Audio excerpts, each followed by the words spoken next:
Hello all, welcome back to my YouTube channel. I hope you all are doing great. तो चलिए आज हम पढ़ते हैं टाइप्स ऑफ रिसर्च।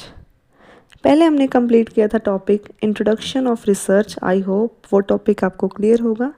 तो हम अगले टॉपिक पे बढ़ते हैं, टाइप्स ऑफ रिसर्च। देखिए जैसे इस स्लाइड में आपको शो हो रहा है, टाइप्स ऑफ रिसर्च 8 टाइप्स की शो की गई हैं, बट इसका कोई डिफाइंड रूल नहीं है कि हाँ जी 8 ही टाइप्स की रिसर्च हैं।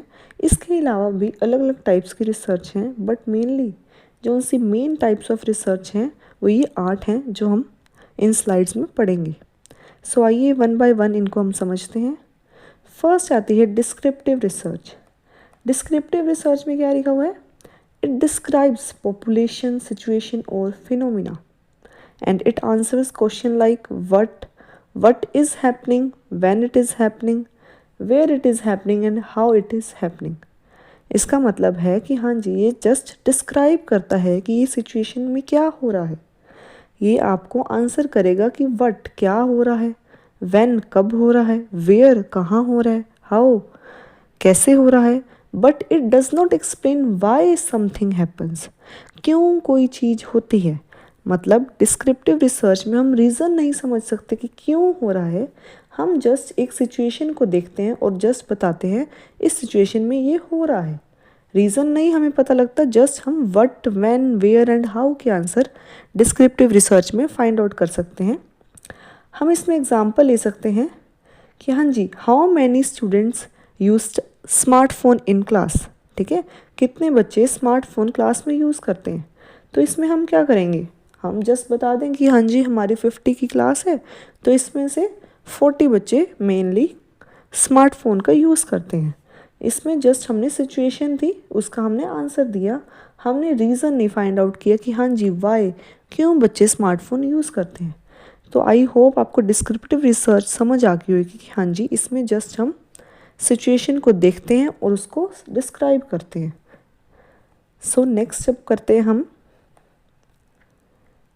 Analytical research. एनालिटिकल रिसर्च में हम देखेंगे it goes one step further. ठीक है, डिस्क्रिप्टिव रिसर्च से वन स्टेप फर्दर है। यहाँ हम स्टडी करेंगे एग्जिस्टिंग डाटा। ठीक है, हमारी जो सेकेंड लाइन लिखी है एनालाइज एग्जिस्टिंग इन्फॉर्मेशन, यहाँ हम एग्जिस्टिंग इन्फॉर्मेशन को एनालाइज करते हैं। कोई नई सिचुएशन नहीं लाते, जो एग्जिस्ट कर रहा है पहले से ही एग्जिस्ट है इन्वायरमेंट में, उसको हम स्टडी करेंगे। Suppose we know students who use phones more get lower grade. ठीक है, हमें पता है कि जो उनसे स्टूडेंट फ़ोन ज़्यादा यूज़ करते हैं उनके ग्रेड लो आते हैं। सो रिसर्चर कैसे स्टडी कर सकता है? Does excessive mobile usage cause poor academic performance. ठीक है, ये मैंने क्वेश्चन किया तो इसको क्या करूँगी मैं, एनालाइज करूँगी डाटा को कि हाँ जी एक्सेस मोबाइल यूज़ करने से एकेडमिक परफॉर्मेंस रिड्यूस होती है या नहीं होती है। सो मैं क्या करूँगी, एक एग्जिस्टिंग इन्फॉर्मेशन थी कि हाँ जी बच्चे जो उनसे फ़ोन यूज़ करते हैं उनकी ग्रेड्स लोअर आती है। अब क्या करूँगी, इसके बाद मैं cause and effect relationship find out करूँगी। जैसे इसमें लिखा हुआ है explain cause and effect relationship between variables. Variable क्या थे हमारे पास, एक तो स्टूडेंट्स होगी, एक होगी मोबाइल यूजेज होगी। आई होप एनालिटिकल रिसर्च आपको समझ आ गई होगी। इसमें हमने एग्जिस्टिंग इन्फॉर्मेशन को एनालाइज करना होता है। एनालाइज कैसे करेंगे हम, क्रिटिकल थिंकिंग यूज़ करके, और कॉज एंड इफेक्ट रिलेशनशिप निकालेंगे कि हाँ जी मोबाइल यूजेज का एकेडमिक परफॉर्मेंस पे क्या रिजल्ट पड़ रहा है। सो बढ़ते हैं नेक्स्ट है हमारी अप्लाइड रिसर्च। अप्लाइड रिसर्च में हमारे पास क्या लिखा हुआ है, aims to solve practical problems. Applied research में हम पढ़ेंगे कि हाँ जी ये प्रैक्टिकलिटी पे फोकस करता है, कोई रियल लाइफ प्रॉब्लम्स है उसको सॉल्व करने के लिए हम यूज़ करते हैं अप्लाइड रिसर्च का। ठीक है, तो इसमें एग्जांपल है use in technology, medicine, agriculture. आप और एग्जांपल इसमें ले सकते हैं जैसे मार्केट रिसर्च। जो उनसी मार्केट रिसर्च है वो भी अप्लाइड रिसर्च के अंडर आएगी। ठीक है, जो उनसे practical problem, real life problem आ रही है। अब मार्केट रिसर्च में बोल रही हूँ, उसके एग्जांपल आप कैसे ले सकते हैं कि हाँ जी हम देखेंगे कि हमारा जो सा प्रोडक्ट है उसकी सेल क्यों रिड्यूस हो रही है, ये हमारे लिए प्रॉब्लम है। तो ये किस के अंडर आएगी, अप्लाइड रिसर्च के अंडर आएगी। आई होप अप्लाइड रिसर्च आपको क्लियर होगा। नेक्स्ट अब हम देखते हैं इसमें फंडामेंटल रिसर्च। फंडामेंटल रिसर्च को हम बेसिक रिसर्च और प्योर रिसर्च भी कहते हैं। तो आपको पेपर में अलग अलग नेम से आ सकता है कि हाँ जी बेसिक रिसर्च क्या होती है या प्योर रिसर्च क्या होती है, तो आपने उसमें फंडामेंटल रिसर्च का ही मीनिंग लिखना है। ये किसके लिए होती है? For the sake of knowledge without immediate practical use, ठीक है। जस्ट नॉलेज इन्हांस करने के लिए हम फंडामेंटल रिसर्च करते हैं, इसका कोई प्रैक्टिकल पर्पस हो ना हो ज़रूरी नहीं है। It is driven by curiosity and theoretical understanding. किसी इंसान को क्रियोसिटी होती है, वो अपनी नॉलेज में इन्हांसमेंट लाना चाहता है, तो वो क्या करता है? एक फंडामेंटल रिसर्च करता है। इसका कोई प्रैक्टिकल रेलेवेंस ज़रूरी नहीं हो या ना हो। क्लियर? सो नेक्स्ट हम देखते हैं क्वालिटेटिव रिसर्च। क्वालिटेटिव रिसर्च से हम समझते हैं कि it studies beliefs, meanings, behaviours. Qualitative research not for the numbers, इसमें हम नॉन न्यूमेरिकल रिसर्च करते हैं, लाइक इंटरव्यू का यूज़ करके, ऑब्जर्वेशन का यूज़ करके, डिस्कशन का यूज़ करके। It focuses on why and how decisions are made, कि क्यों डिसीज़न और कैसे डिसीज़न मेड किया जाता है। मतलब जैसे मान लीजिए आप कोई मार्केट में रिसर्च करते हैं, कोई आपने प्रोडक्ट डेवलपमेंट करना है, तो आप क्या करेंगे? जो मार्केट में लोग आए हुए हैं उनका इंटरव्यू लेंगे, उनका बिहेवियर स्टडी करना चाहेंगे कि वो कैसे प्रोडक्ट लेना चाहते हैं, वो जेन ज़ी लोग हैं या जेन अल्फ़ा लोग हैं, किस तरह के लोग हैं, और आप उन पे स्टडी कर सकते हैं। सो आई होप क्वालिटेटिव रिसर्च आपको क्लियर होगा कि इसमें हम सिर्फ लोगों के ओपिनियन, बिलीव्स, एक्सपीरियंस, बिहेवियर जानना चाहते हैं कि क्यों लोग इस तरह से सोचते हैं और क्यों लोग इस तरह से बिहेव करते हैं, उसके अकॉर्डिंग हम रिसर्च करते हैं। तो इसका एग्जाम्पल भी हम ले सकते हैं, Y do you prefer online classes, ठीक है। अब मान लीजिए मैं आपसे पूछती हूँ, आप मेरी क्लास यूट्यूब पे देख रहे हैं कि हाँ जी why do you prefer online class, ठीक है। तो ये किसके अंदर आ जाएगा? Qualitative research. इसके अंदर आप सिर्फ मुझे नंबरिंग नहीं देंगे कोई कि हाँ जी 99:2, कुछ भी ऐसा नंबर तो नहीं होगा। आप जस्ट बताएंगे कि हाँ जी ये फ्लेक्सिबल है, ये क्या है, ईजिली मैं अपने होम बेड पे बैठ के पढ़ सकता हूँ, कंफर्टेबल है मेरे लिए, रिकॉर्डेड लेक्चर्स होते हैं। तो ये क्या हो जाएंगे? आपके रीजंस हो जाएंगे, और ये किसके अंदर आएगा? क्वालिटेटिव रिसर्च के अंदर। सो नेक्स्ट देखते हैं हम इसके अंदर क्या है।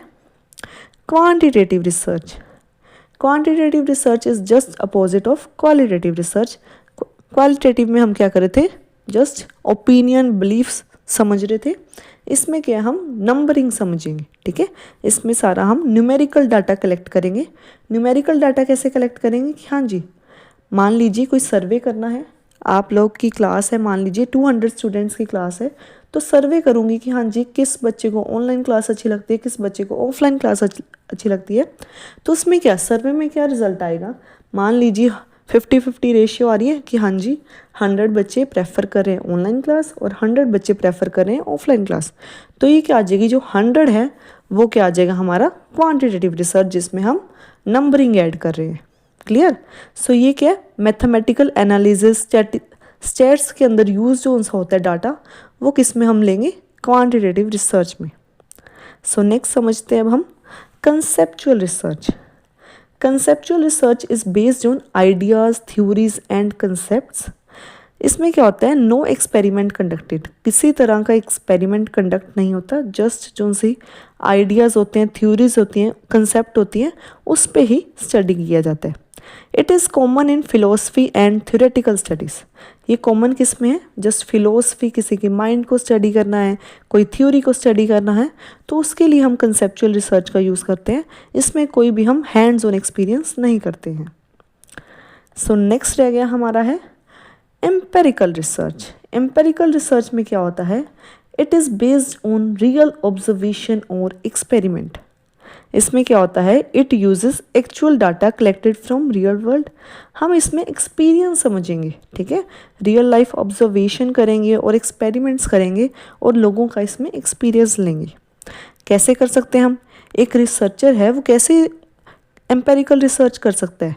उसका क्वेश्चन हो सकता है does online learning improve student performance? क्या ऑनलाइन लर्निंग स्टूडेंट की परफॉर्मेंस को इम्प्रूव करता है? तो वो डाटा कैसे कलेक्ट करेगा एम्पेरिकल रिसर्च में?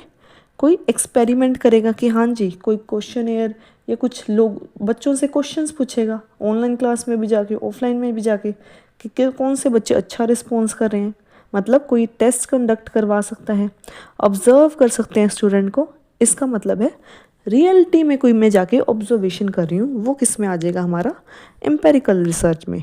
इट कैन बी क्वालिटेटिव और क्वांटिटेटिव, इसमें मैं ऑब्जर्व कर रही हूँ तो मैं बिहेवियर स्टडी कर रही हूँ। क्वांटिटेटिव में हो सकता है जो मैं टेस्ट कर रही हूँ उस टेस्ट में कौन कौन पास हो रहे हैं, तो वो क्या है मैं नंबर लिखूंगी कि हाँ जी 100 बच्चे ऑनलाइन क्लास में पास हो रहे हैं और 100 बच्चे ऑफलाइन क्लास में पास हो रहे हैं, तो ये क्या आ जाएगा हमारे पास क्वांटिटेटिव डाटा। सो एम्पेरिकल रिसर्च बेसिकली क्या है, रियल वर्ल्ड में हम जाके डाटा कलेक्ट करते हैं। कैसे कलेक्ट करते हैं, बाय ऑब्जर्वेशन, बाय एक्सपेरिमेंट, मतलब इसमें हैंड्स ऑन होता है सारा कुछ। आई होप आप सबको टाइप्स ऑफ रिसर्च सारे क्लियर होंगे।